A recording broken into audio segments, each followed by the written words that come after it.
How to add a new font in CapCut. Let's get started. For that, first of all, you want to go ahead and simply open up your browser. In the search bar, you want to go ahead and simply search for the website that lets you download the font you want. Make sure it's in TTF or .otf format and saved on your device. Once it is installed, open up your CapCut application and then tap on text. After that, you want to go ahead and simply drag it to your timeline and then select it. Now inside here, simply beside font, tap onto it.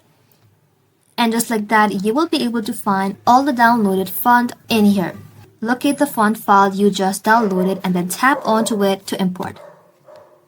And just like that, once it is added, it will then be applied to your text. That's it. You can now use your custom font in CapCut for all of your projects. Thank you all for watching. If this video was helpful, consider subscribing to our channel and liking this video.